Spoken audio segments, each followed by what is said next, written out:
My life was just code and takeout. Then she burst in, a sudden ray of sunlight in my gray world. I didn't know how to accept that kind of kindness. I definitely didn't know how to fall for someone, but it seemed like she wasn't planning on giving up.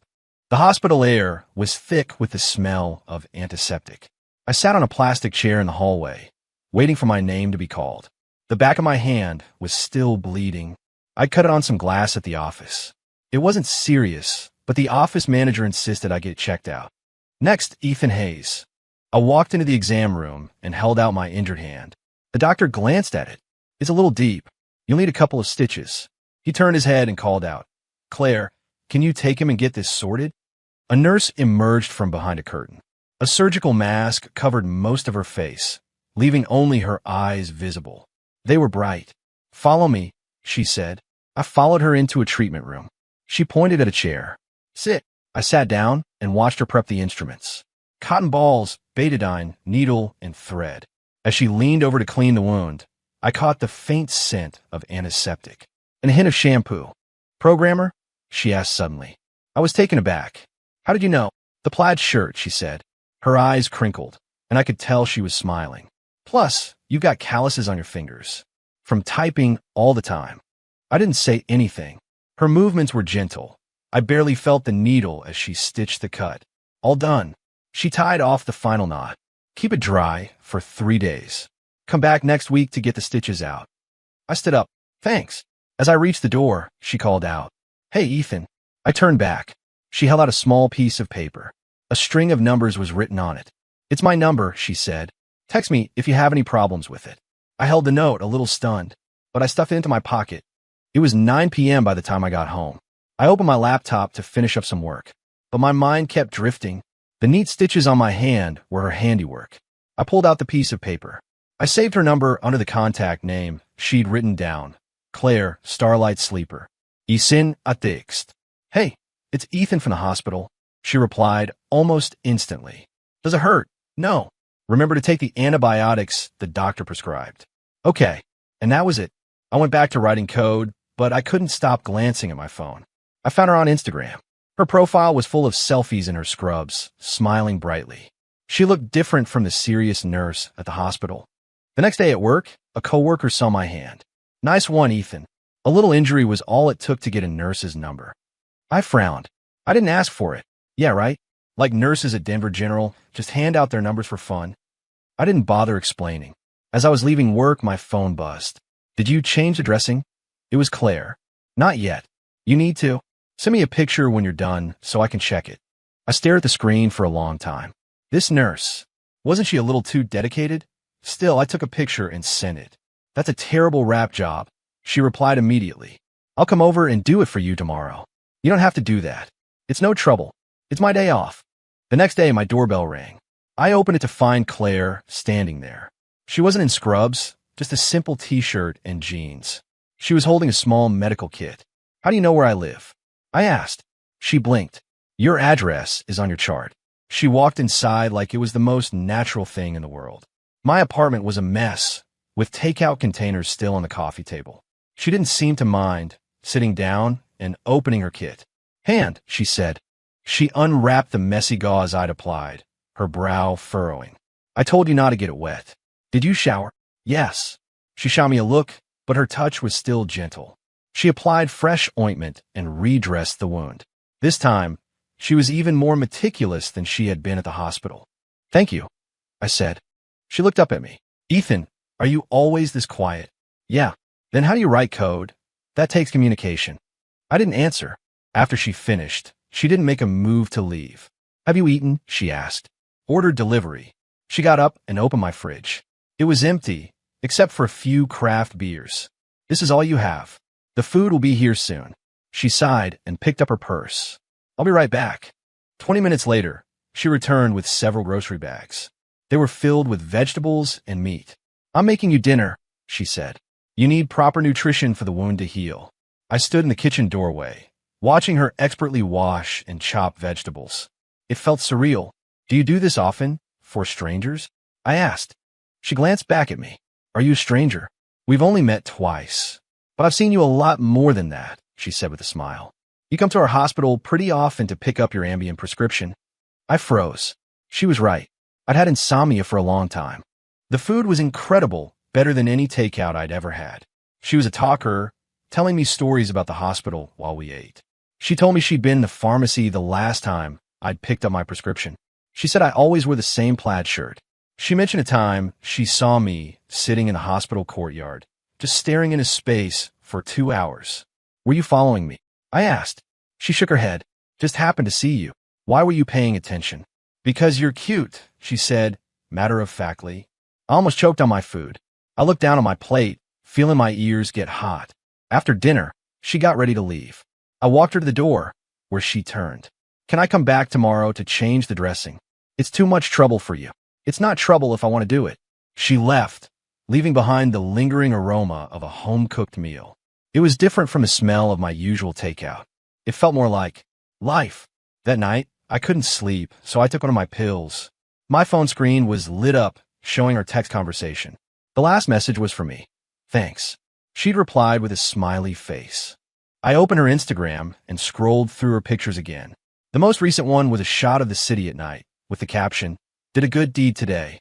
A comment from Mutual Connection read, "Another stray animal rescued?" She'd replied, "A little bigger than a stray animal." Was she talking about me? For the next week, she came over every day. Sometimes she brought groceries to cook, other times just fruit. My hand healed, and she went with me to the hospital to get the stitches out. It's healed perfectly, the doctor said. She looked happier than I was. Outside, the Denver sun was bright. To celebrate your recovery, I'm treating you to dinner, she said. I shook my head. I should treat you, to thank you for everything. Her eyes curved into crescents when she smiled. Okay, she was just as talkative at dinner. She said I looked less stressed now that the stitches were out. She said the shirt I was wearing looked better than my usual plaid. Ethan, why are you always alone? Habit. Don't you get lonely? Code doesn't get lonely. She propped her chin on her hand, studying me. What about me? I come over every day. Does that bother you? I thought for a moment. No. So you like it? I don't dislike it. She didn't get offended. She just went back to her food. We'll take it slow. I'm patient. When she dropped me off at my apartment building, we ran into my neighbor. Ethan, is this your girlfriend? She's a lovely girl. Before I could say anything, Claire jumped in. Hi, Mrs. Gable. I'm Claire. Upstairs, I looked at her. Why didn't you correct her? Correct what? She asked, feigning innocence. You're not my girlfriend. Not yet, she said. But I could be. She started to seep into every corner of my life. My fridge was stocked with food she'd bought. A hair tie she'd left behind sat on my coffee table. There was a spare towel for her in my bathroom. On the weekend, she dragged me outside. Programmers need sunlight, she declared. We went to Washington Park, and she bought ice cream, giving me half. We went to a movie, a horror film. She got scared and grabbed my arm. Ethan, your hands are so cold. It's because your hands are warm. That's because I'm alive, she said. I drove her back to her dorm, which was in the hospital's residential complex. I'm on a night shift next week, so I can't come over, she said. Okay, are you going to miss me? No. She pouted. Would it kill you to lie a little? She turned to leave, then spun back around. Text me. The night shift gets boring. I watched her walk into the building before I drove away. My phone vibrated. A text from her. You were lying just now? I saw your ears turn red. I touched my ear. It was in fact a little warm. The week she was on nights, the apartment felt especially quiet. Takeout tasted bland again. My insomnia got worse. At 2 a.m, she sent me a text. Just finished with the code blue. I'm exhausted. I stared at the screen, unsure how to reply. I finally sent back. Take it easy. You're still awake? Insomnia again? Yeah. Want me to tell you a story? No. But she sent a voice note anyway. It was an old, simple lullaby. Her voice was soft, and she was slightly off-key. After listening, I actually felt a little sleepy. When I woke up the next morning, I realized I'd fallen asleep while on a voice call with her that she must have initiated. I could hear her steady breathing on the other end. I quietly hung up. I was completely out of it all day at work. That night, she texted me. I fell asleep. Did you sleep okay? Yeah, I did. Same time tonight. And so, every night, she would call. Sometimes she sang, sometimes she read news articles, and sometimes there was just the sound of her breathing. I started taking less of my sleeping medication. The moment her week of night shifts was over, she came straight to my place. She had dark circles under her eyes, but was smiling broadly. Ethan, did you miss me? I looked down, tying my shoes. No, really. She leaned in close to look at my face. She was too close. I could count her eyelashes. I took a step back. Really? She didn't press the issue and started raiding my fridge instead. I knew it. The second I'm not here, you go right back to takeout. She fell asleep while cooking dinner that day. She was slumped over the dining table, breathing evenly. I put a blanket over her shoulders and just watched her for a minute. She was quieter like this, less loud, but it felt too quiet. She didn't wake up until dusk.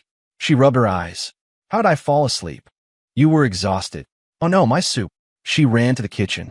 The soup had boiled away. She looked crestfallen. I wanted to make you something nourishing. It's okay. We can order delivery. She kept yawning through dinner. Don't call me tonight. Get some rest, I said. She blinked. Are you worried about me? You're just loud when you're tired. She grinned smugly. When I walked her downstairs, she suddenly gave me a hug. It was light and quick. Ethan, your heart is beating really fast. Then she ran off. I stood there for a long time. A new project at work got busy, and I started working late. Her nursing schedule was all over the place, and sometimes we wouldn't see each other for days. But she texted me every day. Have you eaten? Are you sleeping? Remember to miss me. My replies were short, but she never seemed to mind. My coworkers said I changed, that I wasn't just staring at a screen all day anymore. On my birthday, I completely forgot. I came home from work to find her waiting outside my door. She was holding a cake, her nose red from the cold. Happy birthday. I was stunned. How did you know? It's on your chart. Silly, she smiled. She had decorated my apartment with balloons and streamers. The cake was small, but perfectly made. She sang happy birthday completely off-key, make a wish, and blow out the candles. I closed my eyes and I heard her say, "You're supposed to say the third wish out loud for it to come true." I opened my eyes to see her looking at me expectantly. I wish for code without bugs, I said. She pouted. Pick another one. After I blew out the candles, she gave me a gift. It was a scarf she had knitted. The stitches were uneven. It's my first time. You're not allowed to say it's ugly. I put it on. It was a little scratchy, but it was warm. Thanks. That's it, she asked, dissatisfied. I hesitated, then gently hugged her. I love it. Her face turned red. It was the first time I'd ever seen her blush. I had planned to work through Thanksgiving. I had no one at home anymore. My parents were divorced and living abroad with their new families. When she found out, she insisted I come home with her.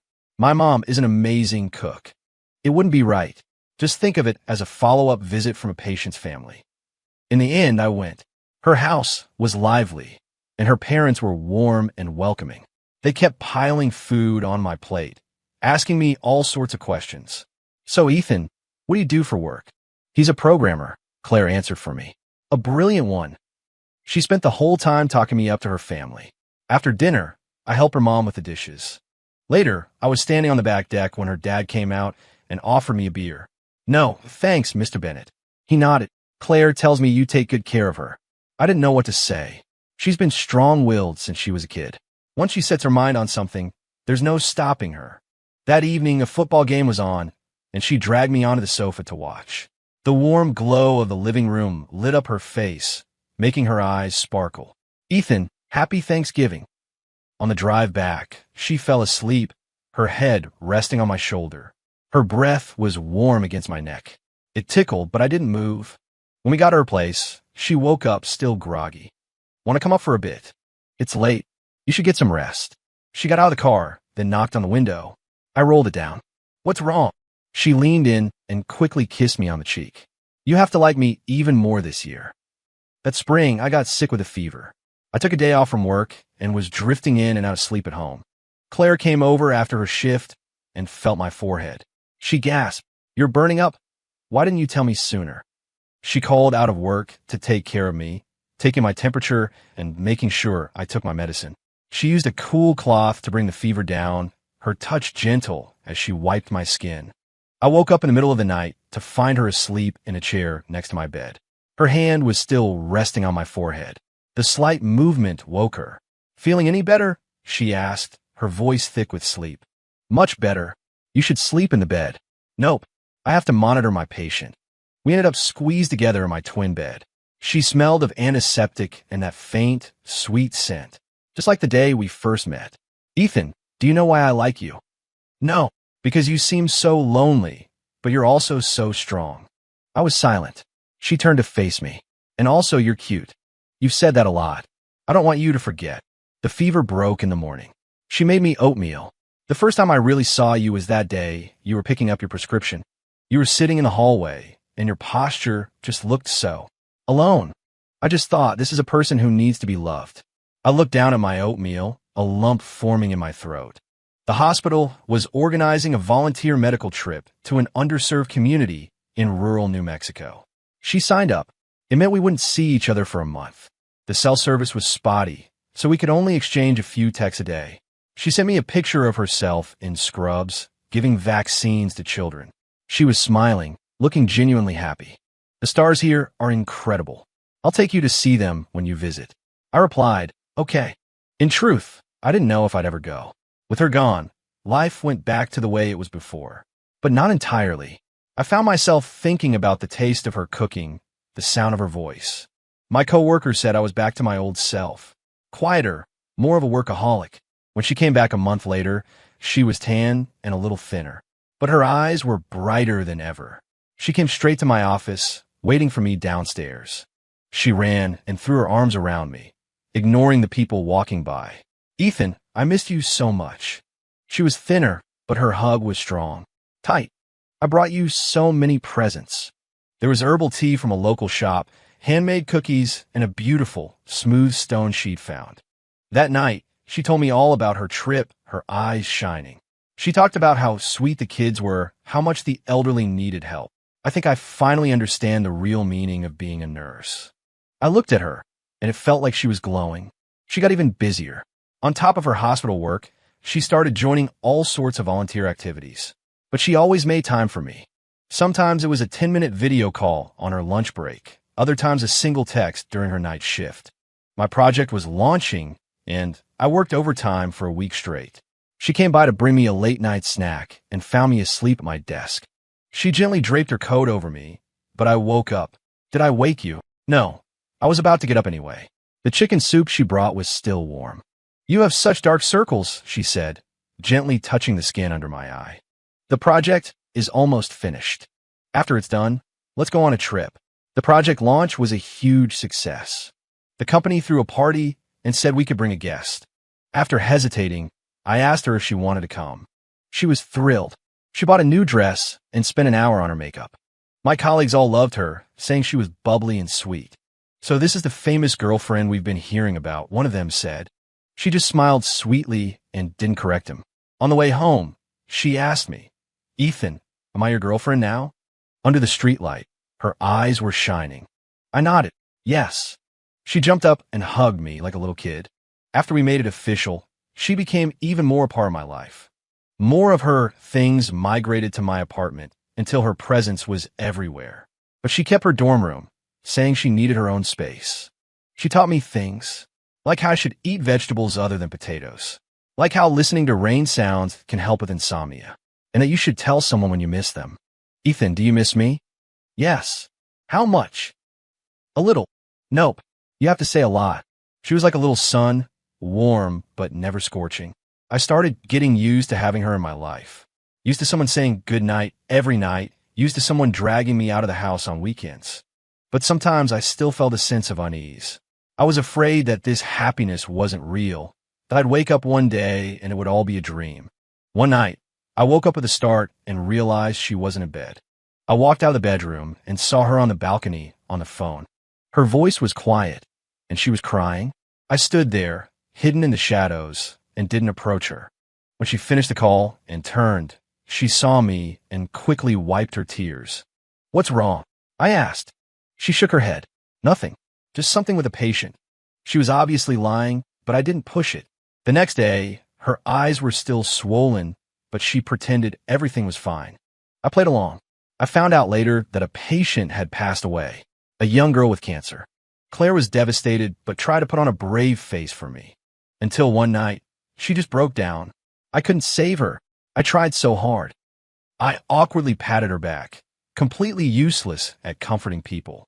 All I could do was be there with her. Ethan, do you think I'm weak? No. Being a nurse is so hard, watching life slip away right in front of you. But you've saved so many more, I said. She looked up, her eyes red. You're finally learning how to comfort someone. After that, she seemed to grow stronger. She still gave every patient her all, but she learned how to manage the emotional toll. And I learned to give her a hug when she was sad, even if I still wasn't great with words. That fall, she took her advanced nursing certification exam. She was a nervous wreck, studying late into the night. I'd stay up with her, even though I didn't understand any of the medical jargon. The day of the test, she walked out of the testing center in tears. I think I failed, but when the results came out, she had passed with flying colors. She was ecstatic, telling everyone, "My Ethan is my good luck charm." In reality, I hadn't done a thing. She officially became a certified nurse and was promoted to the cardiology department. She was busier, often working overtime, but we would video call every night before bed, even if it was just for 5 minutes. "I saved someone today," she'd always say proudly. And I'd be on the other side of the screen, nodding. "That's amazing." Sometimes she was so tired she'd fall asleep mid-call. I'd just watch her sleep until my phone died. My friends all said I'd changed. I was more considerate. I remembered holidays and anniversaries, though I was still a man of few words. For her birthday, I learned to cook a few dishes. I made a complete mess of the kitchen, but the final product was edible. She was so moved she cried, saying I was finally getting it. "Ethan, are you happy now?" I thought about it. I am. How happy? A lot happier than I was before I met you. She leaned in and kissed me. "I'm going to make you even happier." Winter came again. We had been together for a year. Time flies. I came home from work and saw her busy in the kitchen. Hearing the door, she turned around and smiled. "Go wash up. I have good news to tell you over dinner." As for what the good news was, she didn't say, and I didn't ask. But looking at her sparkling eyes, I had a feeling it was something wonderful. The good news was that there was an opening for an advanced training program in Boston. 3 months. "My supervisor said I should apply," she said, her eyes shining, her hand trembling as she served soup. I took the bowl from her. "When did this happen?" "I applied last week. The first round of selections was announced today." Dinner was a little quiet after that. She glanced at me. "You're not happy." "I am," I said, putting a piece of chicken on her plate. "It's a great opportunity. But 3 months is a long time," she said, poking at the rice in her bowl. "And you'll definitely go back to not eating properly." That night, she was on her bed looking through brochures about the program, her feet kicking in the air. I was trying to write code, but I couldn't focus. "Ethan," she said, suddenly sitting up, "maybe I shouldn't go." "Why not?" "I'm afraid you'll starve to death," she said seriously. I closed my laptop. "I won't starve." She crawled over and rested her head on my shoulder. "Will you miss me?" "Yes." "Video call every day?" "Okay." She was quiet for a moment. "I'm actually a little scared." "Of what?" "That I won't do well. That I'll let my department down." I stroked her hair. "You'll be great." She looked up at me.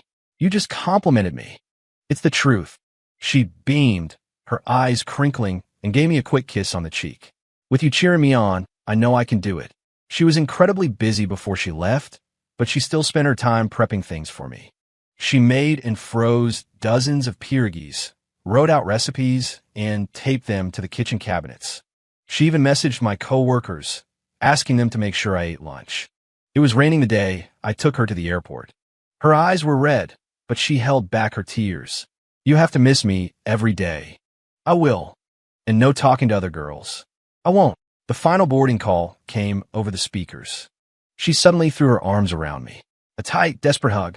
"Ethan, wait for me to come back." I watched her go through security, her back getting smaller and smaller. It felt like a part of me was missing. The rain stopped on the drive home, and the sunset was beautiful. But the apartment was deafeningly quiet. The fridge was covered in her sticky notes. A hair tie she'd left was on a nightstand. The first night, the audio on our video call was terrible. She was in a dorm with 3 other nurses. "It's so dry in Boston. I got a nosebleed," she complained in the camera. But when she talked about her classes, her whole face lit up. Before she hung up, she whispered, "I miss you." The connection froze for a second, but I heard her loud and clear. The days after she left were harder than I expected. I went back to ordering takeout, but I found myself consciously adding a side of vegetables, just like she taught me. My insomnia came back, but I didn't tell her. One night, I woke up with a sharp pain in my stomach and saw she had texted me 10 minutes earlier. Just got out of class. The stars in Boston aren't as bright as they are back home. She'd attached a picture of a hazy night sky. I replied, "Why are you still up?" She responded instantly. More importantly, "Why are you up?" Insomnia again. I called her. Her voice was groggy. "Stomachache?" she asked, immediately recognizing the sound of my breathing. "The medicine is in the left drawer, third one down." I found the pills and took them. She was still on the line, directing me. "Drink warm water, not cold, and have oatmeal for breakfast tomorrow, no coffee." I did as she said, and my stomach started to feel better. "Claire." "Yeah." "Nothing. Go to sleep." She started humming that same, off-key lullaby, and somehow, I fell asleep. When I woke up, the call was still connected. I could hear her steady breathing and the soft snores of her roommate. I quietly hung up. My project hit a major snag, and the team worked overtime for 2 weeks straight. Her training was also in its most critical phase, and she often didn't get back to her dorm until after midnight. Our video calls got shorter, sometimes just a quick goodnight. But we texted every day. She'd send pictures of the cafeteria food. I'd send pictures of the stray cat that lived outside my office. It was another kind of company. I completely forgot about my birthday. I left the office at 10 p.m. and found her standing downstairs. She was wearing a thick down jacket and the lopsided scarf she'd made me. "How are you here?" Her nose was red from the cold. "I got 3 days off." Surprise. In the car, she explained, "I wanted to be here at midnight for your birthday, but my flight was delayed." She added in a whisper, "I skipped my last practical class, so don't tell my supervisor." It was almost midnight when we got home. She pulled a small cupcake out of her bag and stuck a candle in it. "Quick, make a wish." After I blew out the candle, she handed me a gift. A pair of gloves she'd knitted. The stitching was better than the scarf. "It's so cold in Boston, and I kept thinking about how your hands are always cold." I put them on. They were warm. "Thanks." "That's it?" She raised an eyebrow. I kissed her. She froze, and her ears slowly turned red. The 3 days flew by. She spent them all cooking for me and tidying up the apartment. It was like she was trying to cram 3 months of care into 3 days. When I took her back to the airport, she kept her head down. "Just 1 more month and I'll be back for good," I said. "Yeah," she mumbled. Just before she went through security, she ran back. She stuffed a folded piece of paper into my hand. "Read 1 line a day. No skipping ahead." After her plane took off, I unfolded the note. It was creased into many sections. The first page said, "Day 1. Remember to take your vitamins." Each subsequent page had another sentence. Some reminded me to eat, others told me not to stay up too late. The very last line said, "When I get back, I have something important to tell you." On the subway ride home, I got a text from her. "Landed in Boston. Did you read the note?" I did. "Be good." I carefully folded the note and put it in my wallet, like it was a treasure. The last month, she was even busier. She had final exams and a paper to write. Often, she'd fall asleep in the middle of our video calls. The day I read the last line on the note, she came home. She was thinner, but her eyes held a new kind of confidence. The airport was crowded. She ran and threw her arms around me. "Ethan, I graduated at the top of my class." Her voice was loud, and people turned to look. I didn't care. In the car, she talked nonstop about everything she'd learned. New techniques, experts she had met. My supervisor said I might get to lead some projects on my own now. While we were stopped at a red light, she suddenly went quiet. "What is it?" I asked. "That important thing. I should probably just say it now." She turned to look at me, her expression completely serious. "Ethan Hayes, will you marry me?" My hand slipped on the steering wheel, and the car lurched. A car behind us honked. "I'm serious," she said, her eyes impossibly bright. "I did a lot of thinking in Boston. I want to spend the rest of my life with you." The light turned green. I started driving again. My palms were sweating. She didn't press me for an answer. When we got home, she unpacked and started tidying up. She hummed a little song, as if she had just commented on the weather. It wasn't until dinner that she brought it up again. "You don't have to answer right away. I can wait." The way she kept pushing food around her plate gave away her nerves. "Why now?" I asked. Because life is too short, she said, putting down her fork. During my training, I saw so much loss. There was this one patient. One day he was talking about his wife's upcoming birthday, and the next day he was gone. Her eyes welled up. I don't want to waste any more time. I put some food on her plate. Let me think about it. That night, after she fell asleep, I looked through her notes for Boston. Tucked between pages of medical diagrams were pages filled with my name, scrawled over and over. There were little phrases mixed in. We have to be together forever. I want to have his kids. The next morning, she acted like nothing had happened, but she kept avoiding my gaze. As she was leaving for work, I stopped her. Claire. She turned, looking anxious. Okay. She stared at me, confused. Okay, what? Yes. To the marriage thing. She stood frozen for a second, and then tears started streaming down her face. She was laughing and crying at the same time. It was a mess. After the proposal, life didn't feel that different. She went to work, I wrote code. Except now, sometimes I catch her staring at her hand, muttering, I guess we should get rings now. We went shopping for them that weekend. She tried on a few, but said they were all too expensive. We settled on simple, matching platinum bands. I have to wash my hands constantly at work anyway. Can't wear anything too fancy, she reasoned. Walking out of the jewelry store, she kept looking down at her hand, flexing her fingers, as if the ring were already there. When she told her mom, she cried, saying her daughter had finally found someone. My parents sent a gift from Europe with a simple card. Congratulations. My coworkers demanded we treat them to drinks, and she happily agreed. At the bar, when they tried to get her to drink too much, I stepped in and took a few shots for her. Under the table, she secretly squeezed my hand. You're cute when you're drunk, Ethan. I was definitely a little buzzed, but I remember her eyes were very bright. On the way home, she supported me as I walked. You're so heavy, she complained, but she didn't let go. The moonlight was bright, casting our shadows long on the sidewalk. We'll always be like this, right? She asked suddenly. Yeah, until we're old and gray.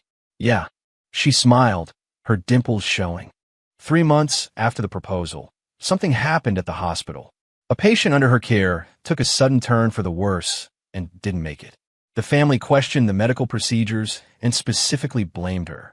She was a wreck during that time, constantly rereading the patient's chart. I know I followed protocol. She'd say, her eyes bloodshot. The hospital's internal investigation cleared her of any wrongdoing.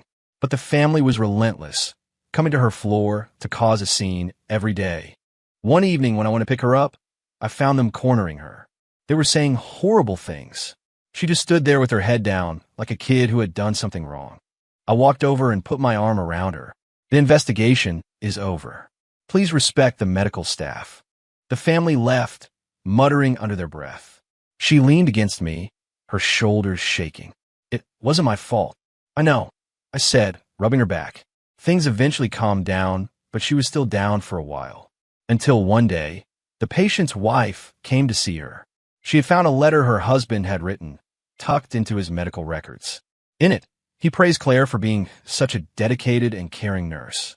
Claire cried for a long time after reading that letter. And then, slowly, she started to heal. We got the marriage license on a regular Tuesday. She had just come off a night shift and had faint dark circles under her eyes. But she insisted on putting on makeup. It's a once-in-a-lifetime thing. The courthouse wasn't busy, and the whole process was quick. When they handed us the certificate, she turned it over and over in her hands. So we're official now. The sun was bright when we stepped outside. She pulled me into a selfie. Time to make it Instagram official. In the photo, her smile is huge. My expression is a little stiff. That night, our families had dinner together at a restaurant. She drank a little too much and hugged my mom, calling her mom. My mom, her eyes glistening, hugged her back. I took her back to her dorm to pack the last of her things. She was officially moving in the next day. She sat on the floor, sorting through boxes, then suddenly paused.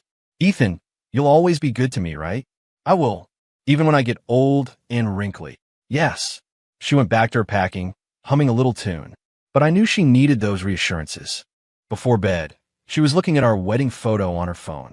It's beautiful, she said. Whether she meant the photo or the marriage, I didn't ask. I just pulled her closer. Living together was easier than I expected. Her nursing schedule was erratic, and my project deadlines meant I often worked late. But we always left the light on for each other.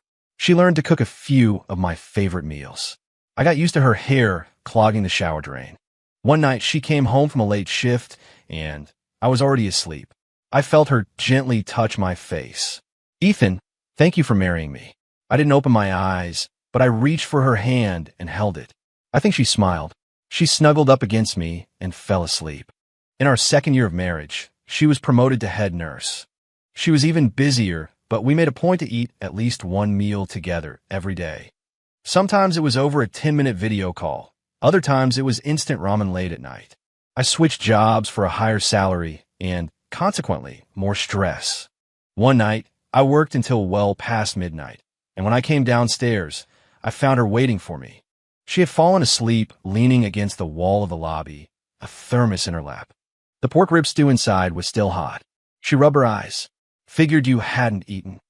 Our friends envied how good we were together. But we argued, of course, over whose turn it was to do the dishes, over a forgotten anniversary, over being too busy with work.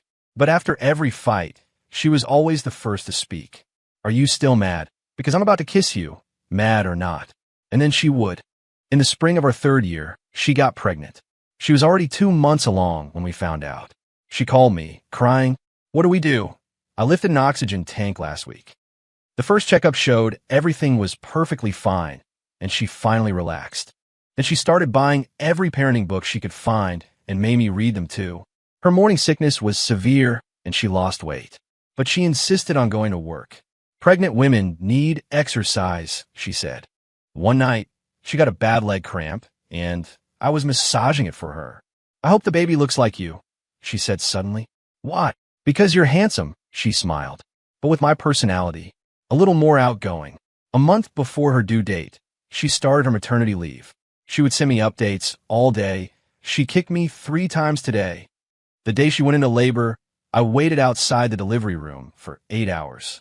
She was exhausted when they wheeled her out, but her eyes were shining. "It's a girl. She looks just like you." The baby was so small, her face red and wrinkly. The way Claire held her was the most gentle thing I'd ever seen. "What about Luna?" she asked. "For her name." "Why?" "Because Claire means bright, like starlight. And you are my world, and she is our moon," she said, her voice soft. I nodded and gently kissed her forehead. "Whatever you want." Outside the hospital window, the moon was full and bright, just like the one in her name.